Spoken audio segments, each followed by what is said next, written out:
before we begin this amazing story, take a moment and tell me in the comments where you're watching from.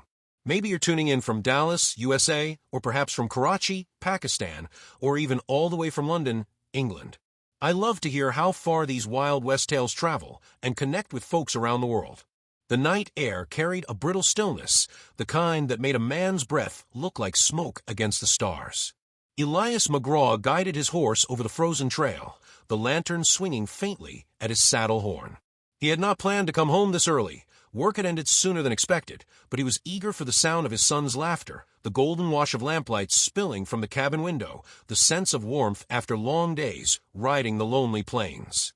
But when he turned the last bend and the cabin came into view, no light glowed. The wind hissed through the grass, carrying with it a faint, broken sound. Elias reined in sharply. His heart knocked hard in his chest as he slid down from the saddle. In the darkness, 3 small forms sat hunched together on the porch, arms wound around one another, trembling like colts in the cold. "Pa!" Sam's voice was ragged, 12 years old yet heavy with shame. His breath came in quick white puffs. He was clutching Tommy close, trying to shield his younger brother with his own thin frame. Jake, the youngest, only 6, leaned against them both, lips blue, eyes dazed. Elias gathered them in his arms, pulling the 3 into the folds of his worn coat. He could feel their bones trembling, their hands icy as river stones. A sickness of fury rose in him. "Why in God's name are you out here?" he whispered, his voice breaking against the wind. Sam swallowed hard. "She locked us out. Pa said we weren't wanted inside." Elias's jaw tightened. He kissed the top of Jake's head, then laid his coat across all 3, his own shoulders bare to the frost. He strode to the door and shoved it hard, the hinges rattling, but the bolt held. Through the thin crack of lamplight, he saw Clara's silhouette, his second wife. Her outline unmoving, her voice sharp as flint. "You came back early," she said flatly. "I didn't expect you." "You left them in the cold," Elias growled. "They're not mine," she snapped. "I married you for a roof, not 3 mouths I never birthed. The town laughs at me, Elias. Do you think I don't hear them? No woman wants a man already broken, with children tied to his boots." Her words struck harder than any bullet. Elias's hand hovered at the latch, but he did not force his way in.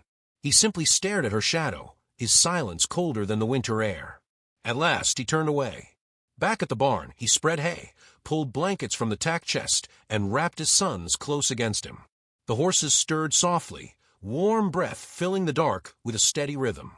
He sat with the boys nestled into his chest, their small bodies pressing into him, as though seeking the heartbeat of a mother long gone.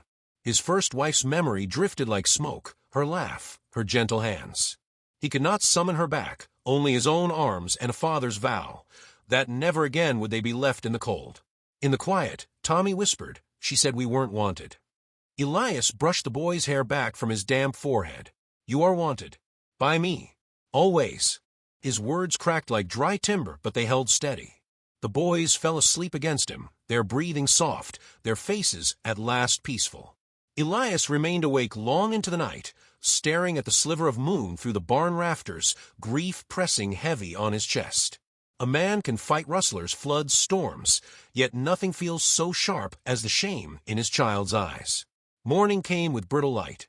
Elias saddled his horse and took the boys into town. He needed flour, beans, and matches.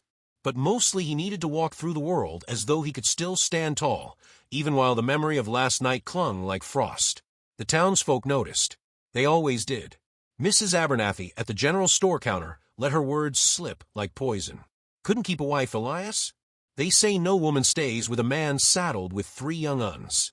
Shame truly." She clucked her tongue, eyes sliding to the boys. "Poor things." Sam stiffened beside his father, his face burning. Tommy hid half behind Elias's leg, and little Jake stared up at the ceiling, as though not hearing. But Elias heard every syllable, each one grinding like gravel under his boots. He bought the supplies without speaking, his hands steady though his blood roared. When he turned to leave, another voice broke the noise, soft, gentle. Rose Callahan, the widow who kept the small dry goods shop near the post office, came forward. She knelt, holding out 3 apples, one for each boy. "For the ride back," she said simply. No pity in her tone, no judgment. Just kindness. The boys' faces lit up, faint but real. Jake smiled for the first time since last night, clutching his apple like a treasure. Elias met Rose's gaze for a brief heartbeat. There was something steady there, something that asked nothing and gave much. He tipped his hat, words caught in his throat, and left. When they rode back to the ranch, the cabin door stood open. Clara was inside, her trunk packed. She did not look at the boys, only at Elias. "You and your brats can rot," she said coldly, a bitter laugh spilling from her lips. Then she walked past him, skirts swaying like a final whip of anger, and climbed into the wagon waiting for her. The wheels creaked as she vanished into the horizon, leaving only the hollow clap of hooves against the frozen road. Elias stood with his sons beside him, the winter air sharp, the silence heavier than any storm. Yet beneath the ache, something else stirred, like the faintest crack in the ice, a breath of air rising from deep water. They were alone now, alone together. And perhaps, though it was hard to see through the frost, that would one day be enough. The days that followed were stitched with small struggles and quiet triumphs. Elias rose before dawn, stoked the fire with his calloused hands, and set water to boil. Sam tried to help with chores, his 12-year-old frame already bending toward manhood, but he burned the beans more often than not. Tommy, determined to carry his share, spilled milk twice in one morning, and cried until his father knelt, wiped his tears, and said softly, "Spilled milk means we had milk at all. That's something."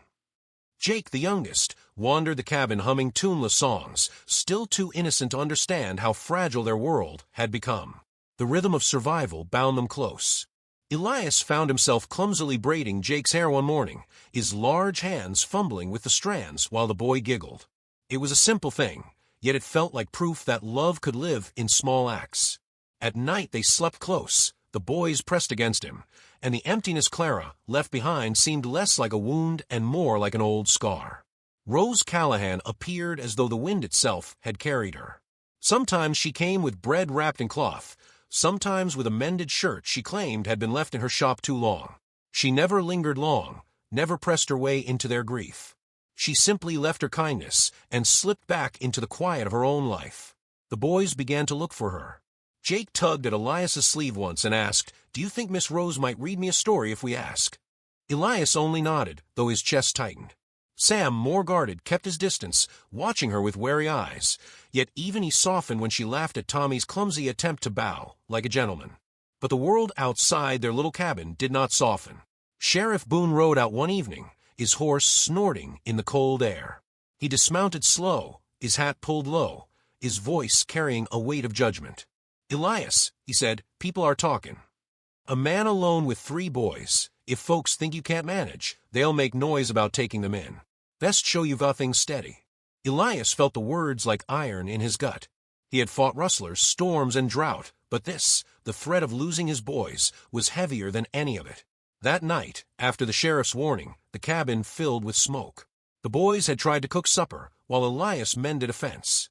Flames licked at the pan, smoke blackened the rafters. Elias burst in, heart racing.